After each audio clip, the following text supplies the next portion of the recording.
kita tidak bisa bilang kalau misalnya pemerintah itu tidak bekerja. Tapi kan mungkin masyarakat kurang tahu juga, Bang. Ya. Kurang informasi kurang gitu informasi ya. gitu kan, Bang. Gimana caranya kalau kebijakan publik ini kita suarakan juga gitu. Kalau misalnya bukan kita yang bergerak, siapa lagi sebenarnya, Bang? Banyak juga di politik ini yang ngira kalau misalnya perempuan itu cuma pelengkap. Itu ya? Iya. Dan Anda akan tunjukkan bahwa perempuan itu kan pelengkap, bukan pelengkap, tapi bisa bersuara dan memimpin gitu, Bang.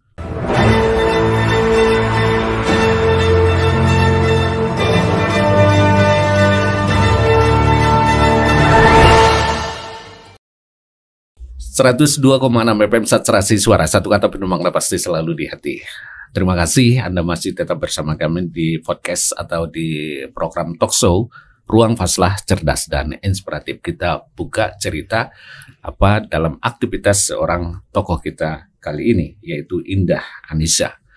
Anda dapat mengakses program ini di laman Facebook kita di Radio Start 102,6 FM Penyambungan, lalu di platform media sosial kita semuanya, di TikTok Radio Start 102,6 FM, kemudian di X dan juga di Instagram.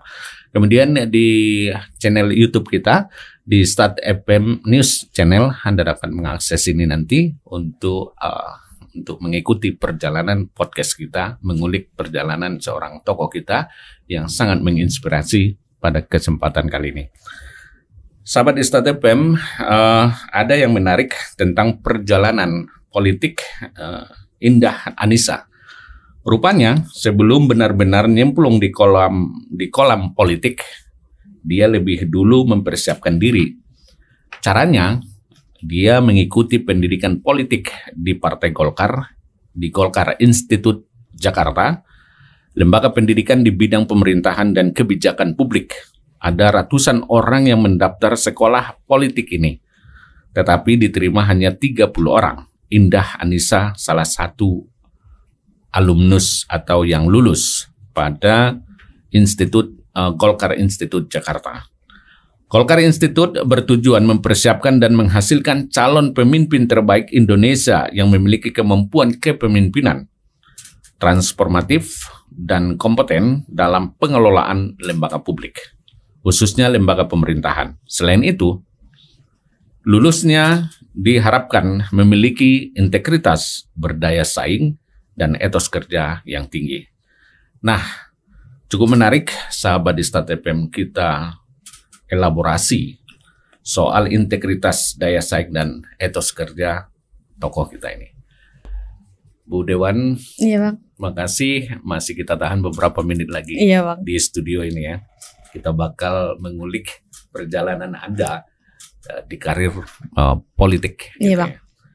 Nah, sejauh ini sebenarnya Anda kan seorang perempuan, iya, Bang, lalu punya usaha. Apa sih yang memotivasi dan mensupport Anda masuk pada politik? Tahu sendiri kan, politik ini terstigma loh sekarang. Ini misalnya kotor, tidak ada kawan, tidak ada lawan yang abadi, itu kepentingan. Lalu di masyarakat juga kita tahu bahwa politik itu pragmatismenya sangat tinggi, cost-nya luar biasa, gitu. Capeknya, full waktu gitu kan. Kenapa sih memilih jalur ini? Apa yang mensupport Anda masuk pada partai politik gitu? Sebenarnya saya waktu itu juga bingung nih, Bang. Kenapa ya kalau misalnya kita masyarakat bersuara tapi kok nggak pernah didengar gitu? Soalnya biasa kan di kampung, Bang, kalau misalnya kalau sore-sore jalan biasanya selalu itu, kenapa sih yang ini nggak pernah kayak gini? Kenapa sih jalan yang ini kayak gini gitu? Jadi saya jadi Bang. Oh, kayaknya kalau ada waktu mau jadi masuk politik sajalah gitu. Jadi biar paham juga sebenarnya politisi itu kayak mana, pas jadi masyarakat itu kayak mana gitu kan, Bang. Maksudnya itu kita tidak bisa bilang kalau misalnya pemerintah itu tidak bekerja. Tapi kan mungkin masyarakat kurang tahu juga, Bang. Kurang informasi gitu kan, Bang. Jadi waktu misalnya ada pembukaan Golkar Institute waktu itu, saya coba daftar. Terus selama 1 minggu full, dari jam 8 sampai jam 9 malam itu diskusi bang, diskusi terus. Banyak juga rupanya kalau misalnya di daerah yang lain, provinsi lain itu merasakan yang kita rasakan juga, nggak kurang informasi, ya. Jadi keterbukaan itu kurang katanya kalau kata kawan-kawan yang Golkar Institute. Cuman gimana caranya kalau kebijakan publik ini kita suarakan juga gitu. Kalau misalnya bukan kita yang bergerak, siapa lagi sebenarnya bang? Itu yang mensupport yang lebih apa ya, yang lebih kuat, yang lebih mendasar gitu ya. Lebih mendasar. Artinya berjuang dari suara penyampaian aspirasi. Tapi kalau misalnya dibilang anak muda, kalau sebenarnya kan itu tantangan bang. Tantangan ya. Karena banyak stigma itu kan masih muda, masih belia, apalagi perempuan gitu. Banyak juga di politik ini yang ngira kalau misalnya perempuan itu cuma pelengkap. Itu ya. Iya. Dan Anda akan tunjukkan bahwa perempuan itu kan pelengkap, tapi bisa bersuara dan memimpin gitu bang. Karena memang undang-undang juga memberikan kepada perempuan itu kuotanya 30%. Kuotanya dan cuma sebagai pelengkap saja kalau dibilang. Iya. Memang pemilu ini di DPRD Mandailing Natal itu turun ya, turun partisipasi perempuan dari beberapa orang sekarang menjadi 3 orang ya sekarang ya. Iya. Di DPR ya. 3 orang bang. 2 dari Golkar ya. 2 dari Golkar, 1 dari PKB. Oh gitu ya. Iya bang. Hebat dong berarti yang 2 partai. 2 partai hebat. Mengasih ruang pada perempuan ya. Nah, support yang tadi memilih masuk jalur partai. Iya. Tentu karir di politik ini kan tidak impossible. Artinya semuanya bisa menjadi pemimpin gitu ya. Dari partai politik. Kita lihat sendiri contoh di depan kita, tak tahu udah jadi menteri, gitu ya, jadi presiden, jadi gubernur, gitu ya, jadi bupati, wakil bupati berasal loh satu daerah dengan Anda gitu ya, Kota Nopan gitu ya, Kota Nopan memang hebat gitu ya. Anda punya karir, sekarang sudah menempati posisi wakil ketua DPR. Iya bang. Hanya di legislatif saja atau memang ada tujuan dan ada cita-cita untuk menjadi eksekutif? Kalau untuk sekarang belum ada bang, karena fokus saya masih bagaimana caranya bekerja untuk masyarakat gitu ya? Yang berdampak. Soalnya sampai sekarang kan belum ini bang, mungkin masyarakat juga kurang tahu gitu. Jadi saya memang dari awal kampanye itu berencana 1 kali seminggu turun langsung ke dapil. Ke dapil ya? Iya. Nah, ini kan berjalan ya, mengalir gitu ya. Tapi kalau peluang itu ya siapa takut gitu ya. Perempuan kan harus selalu berada di depan juga ya. Iya bang. Ibu Atika juga begitu, siapa takut. Milenial lagi bang, betul. Ternyata wakil bupati gitu ya. Ini jangankan wakil ya, kalau ada kesempatan itu, peluang itu juga elektabilitasnya bagus, ya nomor 1 juga tidak ada masalah. Tapi saat ini masih fokus gitu ya. Baik, nah sekarang Anda di pendidikan politik di Golkar itu, bang. Sebelum saya menanyakan gitu, bagaimana sebenarnya perjalanan di Institut Golkar itu, kenapa sih memilih Partai Golkar? Kan banyak partai, ada Gerindra saat ini, ada PDIP, kalau PKB yang hijau-hijau, ada Demokrat gitu, ada Dasdem, ada PKS gitu. Mungkin salah satunya itu berpengaruh ayah juga bang. Ya, karena memang sudah dari tokoh Partai Golkar gitu. Dan termasuk mungkin jiwa di darah saya mungkin sudah kuning mungkin bang. Kuning emas gitu. Kuning emas mengalir ya. Memang Golkar itu lebih apa ya, karya kekaryaan gitu bang. Ya, orang yang berkarya gitu ya. Pilihannya ke situ ya. Iya bang. Dan tidak akan pindah gitu ya, berpaling ya. Insya Allah Golkar bang. Tidak pindah ke lain nanti Golkar tetap ya. Nah, Anda juga mengaku terinspirasi dari perjalanan politik Dr. Insinyur Hatifah Saifuddin MPP. Iya bang. Secara spesifik, inspirasi apa sih yang Anda dapatkan dari sosok Ibu Hatifah Saifuddin ini, dan beliau ini seorang apa ini? Iya, sebenarnya kalau sekarang mungkin Ibu Hatifah itu jadi ketua KPPG Golkar bang. KPPG ini perempuan Partai Golkar. Perempuan Partai Golkar gitu ya, sebangsa, bukan apa namanya, Banom ya, Underbow gitu ya, atau yang berafiliasi dengan Partai Golkar gitu ya. Terus kalau Ibu Hatifah itu sebenarnya tenang kalau membawakan gitu bang. Jadi pas di waktu Golkar Institute beliau itu salah satu mau ininya Bang. Dosennya gitulah. Dosennya gitu ya. Dosennya pada institut itu ya. Jadi waktu itu tenang, pembawaannya seru gitu. Padahal semangat juangnya tuh tinggi Bang. Terus selalu mengutamakan mengutamakan anak muda. Iya. Jadi semakin cocok nih gitu ya. Bonus demografinya gitu ya.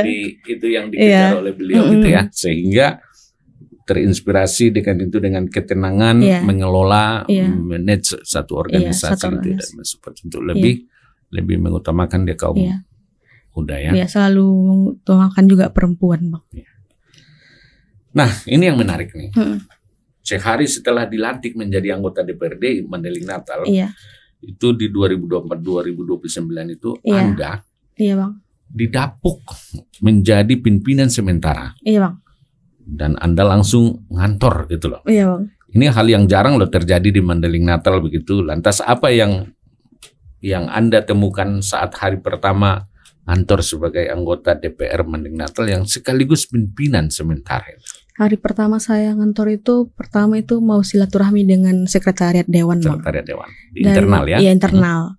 Karena baru pertama kali ke sekretariat dewan juga kan Bang. Terus mau keliling juga. Iya, dari ujung ke ujung. Ujung ke ujung ya. Dengan siapa? Dengan internal di DPR. Dengan Bu Fraksi. Bu Fraksi, kemudian dengan beberapa anggota DPR yang lain. Iya Bang. Nah, di situ pertama gitu kan, terjun ke partai politik, mengikuti pemilu pertama, peraih suara terbanyak gitu ya. Kemudian dilantik, bagaimana sih perasaannya pada saat itu? Campur aduk Bang. Campur aduk. Antara nggak percaya gitu Bang. Tapi ya ini gitu, nyata rupanya gitu Bang. Gitu ya. Mimpi. Gitu ya. Seperti mimpi gitu ya. Seperti mimpi. Dan sebenarnya untuk jadi wakil ketua itu sebenarnya bukan mimpi juga Bang sebenarnya. Karena untuk yang penting masuk, bagaimana cara menyuarakan gitu. Itu yang tertanam pada saat pertama motivasinya kita dapat menyuarakan aspirasi masyarakat, dapat berjuang untuk kepentingan masyarakat. Ternyata dapat posisi waktu itu. Ini nyata nggak sih gitu ya? Shock gitu ya. Lalu shock. Kemudian rasa tanggung jawab terkait dengan beban posisi itu juga apa yang Anda rasakan? Sebenarnya agak bisa nggak sih ini gitu.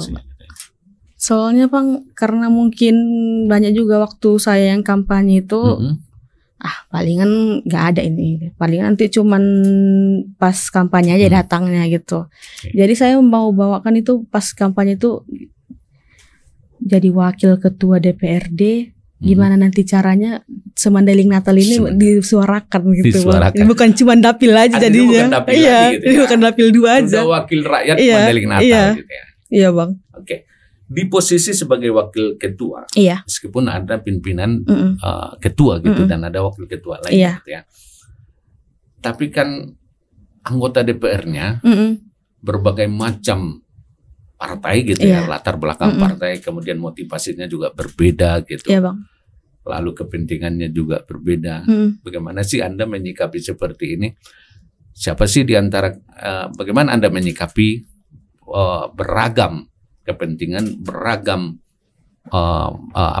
latar belakang politiknya itu? Mungkin kalau misalnya dibilang mungkin ke masing-masing ada kepentingan kan Bang. Iya betul. Tapi untuk misalnya misalnya bersahabat atau bersilaturahmi dengan partai lain atau anggota dewan yang lain itu mungkin saya ini Bang, menyapa atau misalnya apa sih kondisi kayak mana, bagaimana masalah-masalah tersebut gitu bisa kita laksanakan atau kita bisa suarakan gitu Bang dengan fungsi-fungsi DPRD gitu Bang. Ya. Karena kan kita di sana sebagai DPRD dibelakangkan dulu lah ininya Bang gitu. Tupoksinya gitu ya. Oke, dari berbagai latar belakang seperti itu, Anda sudah menemukan anggota DPR yang saya nggak mengatakan galak barangkali. Ada Bang. Rahasia ya. Rahasia. Saya nggak mau menanyakan siapa gitu kan. Rahasia ya Bang. Apa kendala? Artinya yang Anda rasakan ketika memimpin sebuah rapat atau memimpin sebuah lembaga itu, meskipun ya karena memang DPR ini kolektif kolegial gitu kan, artinya dewan ada ketua, ada wakil ketua, ada ketua fraksi misalnya kan dalam mengambil sebuah keputusan kebijakan gitu kan. Nah, bagaimana Anda mengkomunikasikan itu misalnya? Saya kalau misalnya mengkomunikasikannya itu saya karena mungkin masih belajar juga Bang. Ya? Saya minta pendapat dari ketua fraksi. Terus saya juga minta pendapat dari ketua DPRD juga ya Bang. Karena mungkin saya masih banyak belajar juga Bang. Dengan senior-senior yang ada di DPRD gitu Bang. Tapi kalau misalnya untuk membawakannya itu saya selalu diinikan Bang, diajari sekwan oleh ketua fraksi atau misalnya selalu disemangati ketua DPRD juga salah satu. Hubungan dengan pimpinan oke-oke aja gitu. Alhamdulillah. Baik-baik saja. Dengan ketua DPR juga baik-baik saja. Alhamdulillah baik-baik saja. Membimbing saya. Membimbing ya. Iya. Sekaligus mentor juga. Iya, mentor juga. Ketua fraksi oke. Alhamdulillah Bang. Ketua komisi juga ya. Ketua komisi juga alhamdulillah. Baik. Nah, dari sisi usia tadi dari usia ini ya. Iya Bang. Dan pengalaman politik barangkali pasti muncul ya. Stigma bahwa Anda itu anak ingusan, masih hijau gitu. Padahal udah kuning gitu ya. Hijau bukan kuning gitu ya. Seperti apa sih sikap Anda menanggapi stigma ini? Kalau stigma mungkin nggak bisa diinikan ya Bang. Karena kan masyarakat orang bebas berpendapat. Betul. Jadi saya cuman kerja nyata aja. Nyata. Ini menjadi dorongan ya buat Anda lebih lebih membuktikan bahwa memang stigma itu tidak benar gitu ya. Tidak benar. Belajar terus Bang. Misal saya baca jurnal juga Bang. Jurnal ya. Gimana caranya? Nah, stigma itu ya namanya juga pendapat publik kan. Tapi Anda berusaha untuk mewujudkan bahwa tidak seperti itu ya. Tidak seperti itu Bang. Tidak seperti itu ya. Baik. Stigma yang lebih luas lagi nih selama menjadi anggota DPR ini katanya sih konon ya. Iya Bang. Saya juga tidak melakukan survei gitu kan, tidak melakukan penelitian gitu kan. Artinya anggota DPR itu pelit bicara, padahal tugas mereka kan sebenarnya menyuarakan kepentingan rakyat seperti seperti tugas pokoknya gitu kan, menyuarakan. Menurut Anda ini kenapa banyak sih anggota DPR itu enggan berbicara ke publik lewat media misalnya begitu? Sebenarnya mungkin anggota DPR itu banyak bicara juga sebenarnya Bang. Banyak bicara. Ketika rapat-rapat yang saya lihat. Cuman mungkin untuk media mungkin berhati-hati Bang. Hati-hati ya. Karena dengan amanah yang diembannya dan diininya. Kehati-hatiannya itu ya. Kehati-hatian. Karena kalau terpublis sulit. Iya Bang. Paling tidak nanti kan Anda bisa diklarifikasi ulang gitu ya. Iya, kalau memang. Tapi kalau dalam sidang rapat, Anda pernah memimpin rapat di Banggar atau di mana gitu? Pernah Bang. Pernah ya. Tapi Anda melihat di situ semua anggota DPR itu menyuarakan. Aktif Bang. Aktif ya. Menyuarakan. Iya gitu menyuarakan. Percaya gitu ya. Percaya. Artinya memang mereka punya aspirasi yang disampaikan lewat perwakilan rakyat. Betul. Gitu ya. Nah tadi untuk mengubah stigma itu seharusnya yang dilakukan oleh anggota DPR itu yang telah menerima amanah dari konstituennya itu yang tetap harus menyuarakan gitu ya. Dan tetap harus menyampaikan pada publik lewat media gitu ya. Nah ini terakhir nih sebelum kita masuk pada segmen terakhir nih. Iya Bang. Ketika Anda sebagai anggota DPR lalu turun langsung berkomunikasi, katakanlah reses kepada masyarakat itu, apa sih yang paling dominan yang disampaikan atau yang diaspirasikan oleh rakyat kepada Anda gitu? Pembangunan Bang. Pembangunan, infrastruktur. Infrastruktur, khususnya jalan Bang. Khususnya jalan. Jalan desa atau jalan ke kebun gitu Bang. Terus sama satu lagi itu irigasi. Irigasi. Sama biasanya kan Bang kalau di kampung itu WC umum itu belum layak Bang. MCK gitu ya. MCK-nya belum layak. Terus sebenarnya satu lagi itu yang diutarakan masyarakat itu masjid biasanya Bang. Masjid ya. Iya masjid. Itu untuk dibantu gitu ya. Dibantu. Artinya diperjuangkan. Diperjuangkan. Gitu. Sering. Kalau masalah ekonomi banyak nggak sih? Nah sulitan buat hargani gota ini naik-naik begitu kan, hargani gabah atau itu sering juga ya. Banyak juga masyarakat itu yang buat ayo buat koperasi aja yuk Bu, atau UMKM gimana caranya kita bisa maju gitu. Itu yang sering disuarakan. Iya Bang. Sejauh ini setelah disuarakan, udah pernah reses ini berarti kan? Alhamdulillah pernah reses itu di tahun periode ini Bang. Baru sekali Iya. Oke, udah disuarakan. Apa yang sudah dari reses itu, dari laporan reses itu, baik secara pribadi misalnya di lembaga DPR, yang sudah terwujud pada program ini atau belum ini? Karena ini masih penyusunan RPJMD ya. RPJMD ya. Jadi sebenarnya ini bukan dari hasil reses itu ada masyarakat Kelurahan Tamyang yang minta jalan Bang, jalan lingkar Tamyang di Hotmix gitu. Di Hotmix. Gak usah lah APBD, ayah aja lah gitu. Iya. Jadi ini apa namanya apa perusahaan kita? PT Tamyang Karya Bang. Tamyang Karya ya. Tamyang yang Hotmix Karya Indah ya. Tamyang Karya Bang. Oh iya. Ya udahlah itu aja lah yang Hotmix gitu ya. Jadi karena mungkin ada masalah efisiensi juga kan Bang. Ya. Jadinya Indah sama Ayah berkolaborasi Bang. Berkolaborasi. Membangun jalan tersebut. Karena janji politik. Janji politik Bang. Berkolaborasi. Ya, berkolaborasi. Oke. Tapi kita kan bersyukur itu kemarin saya dapat berita. Iya Bang. Bahwa Ayah Anda itu bersedia ya memberikan beasiswa kepada mahasiswa yang berasal dari SMA 1 Kota Nopan ya, di perguruan tinggi. Di SMA 1 Kota Nopan kalau misalnya di Sumatera Utara itu sampai 4 semester Bang ditanggung. Kalau di luar Jawa itu insya Allah sampai selesai. S1. Sampai S1 Bang. S2 dipertimbangkan gitu ya. Nanti gitu ya.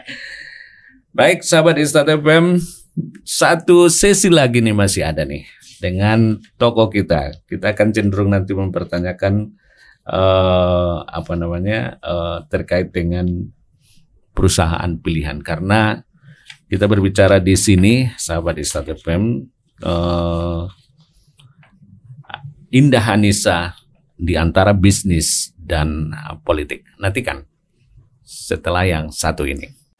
Dalam upaya meningkatkan kesiapsiagaan dan keselamatan bersama, Badan Penanggulangan Bencana Daerah Kabupaten Mandailing Natal dengan ini mengimbau kepada seluruh lapisan masyarakat untuk selalu waspada terhadap potensi bencana yang dapat terjadi di sekitar kita. Mari sama-sama tingkatkan kewaspadaan dan kepedulian demi keselamatan bersama. Kita jaga alam, alam jaga kita. Bencana alam, tanggung jawab bersama.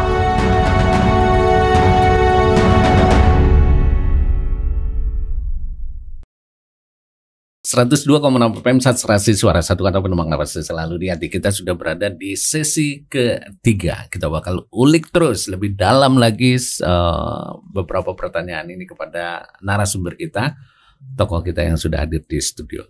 Bu Dewan, sabar ya. Iya Bang. 10 menit lagi lah. Kita tahu memang agenda banyak. Barangkali hari ini ada ini ya, Bamus nggak? Bamus malam, Bamus Bang. Bamus ya di DPR ya. Sahabat di Istart FM, sebelum terjun ke dunia politik praktis, Indah Hanisa juga tekun menjalankan bisnis, terutama bisnis konstruksi. Sampai sekarang beliau masih tercatat sebagai komisaris di PT Karya Muda Nasional gitu ya. Perusahaan Karya Muda Nasional itu bergerak di bidang konstruksi ya, sebagai komisaris gitu komisaris ya. Utama ya. Nah, bagaimana sih cara Anda mengatur waktu untuk berurusan bisnis, urusan politik, kemudian kan bisnis itu juga butuh manajemen ya, manajer yang kuat, bagaimana melakukan komunikasi lobby misalnya untuk mendapatkan pekerjaan. Padahal satu sisi Anda kapasitasnya sebagai wakil rakyat. Untuk sekarang itu saya sudah lagi off Bang. Off. Berarti sudah off dan ada peralihan Bang. Peralihan di apa ya? Berarti tidak lagi aktif di komisaris gitu ya. Jadi tidak lagi di bidang itu Bang. Tidak lagi di bidang itu ya. Karena apa? Karena kita khawatir kalau disebut-sebut itu menjadi anggota DPR itu mendapatkan proyek, betul nggak sih? Nggak juga ya. Bang. Tapi kata orang kalau anggota DPR dapat prioritas untuk dapat proyek gitu. Nggak juga Bang. Nggak ada. Nggak ada ya. Nggak ada Bang. Pokir gimana? Belum ada Bang. Pikirannya belum ada ya. Belum ada Bang. Pikirannya gitu ya. Nah, lalu ditinggalkan perusahaan itu, tapi perusahaan itu masih aktif dijalankan Aktif, oleh Bang. orang-orang yang Iya. Nah, ini yang terakhir barangkali visi Anda gitu ya. Visi misi Anda sebagai anggota DPR itu secara singkat saja apa saja sih sebenarnya yang prioritas itu untuk diperjuangkan? Membangun infrastruktur Bang. Dari desa atau kelurahan di Mandailing Natal ini. Seperti salah satu visi Pak Prabowo, membangun dari bawah Bang. Dari bawah. Iya, ya? dari bawah. Itu yang. Iya, terus memajukan UMKM kita Bang. Itu yang Anda lihat pada problem kita di Mandailing. Iya, infrastruktur masih kurang Bang. Infrastruktur sangat kurang. Antar lini desa atau apa juga semua gitu ya. Kurang Bang. Seperti di Sibinail sama di daerah Dapil 2 mungkin Dapil 2, saya sudah berkeliling Bang. Jadi ada juga yang masih tanah liat. Jalannya Bang. Padahal jalan itu punya dampak gitu ya, multi effect player gitu ya. Kalau jalannya bagus, kemudian transportnya jalan, pengangkutan hasil hutannya gitu ya. Jalan jadinya ininya usahanya juga Bang. Jadi dari jalan itu bisa berdampak pada peningkatan ekonomi gitu ya. Masyarakat tersebut. Nah, secara personal Anda yang muda ini, Bang. apa harapan? Kemudian apa lagi cita-cita Anda? Ya tentu berumah tangga itu pasti gitu ya. Rumah tangga itu pasti sih Bang. Cuman belum dapat aja. Kita berdoa semoga secepatnya Bang. Amin. dapat ketemu. Apa nih secara personal gitu? Kalau saya secara personal masih memperbaiki diri Bang. Masih belajar. Masih butuh yang namanya mentor-mentor di politik ini Bang. Ya. Terus kalau untuk sebagai wakil ketua DPR juga saya ingin bagaimana caranya itu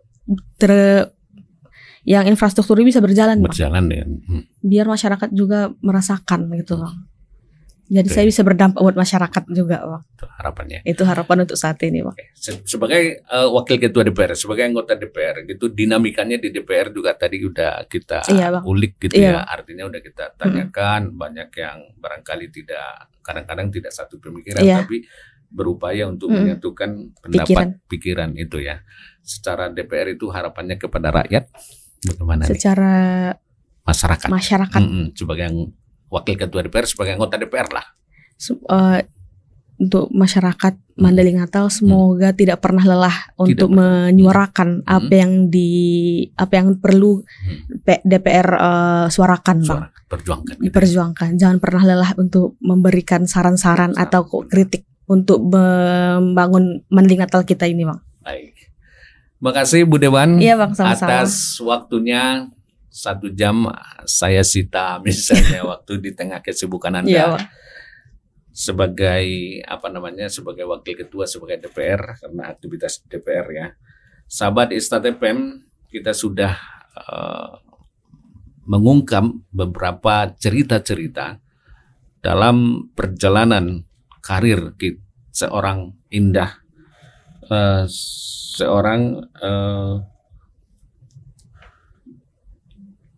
Anissa ya, Indah yang saat ini sampai titik ini menjadi wakil kita di DPR di lembaga legislatif, kemudian menjadi pimpinan wakil ketua. Perjalanan ini dari mulai kecil hingga pada masuk kancah politik, kemudian menjadi wakil rakyat dengan visi, misi, dan tujuan yang mensupport beliau itu untuk mengaktualisasikan dan memperjuangkan suara rakyat demi kesejahteraan kebaikan khususnya di Mandailing Natal, dan tidak menutup kemungkinan karir politiknya juga akan terus mengalir bagai air sungai Batanggadis lebih cepat ke muara mudah-mudahan nantinya. Sahabat Istatepem, itu tadi perbincangan kita pada Ruang Paslah kali ini. Nantikan pada Ruang Paslah berikutnya dengan tokoh dan cerita yang menginspiratif berikutnya. Terima kasih atas kebersamaan dan atensinya.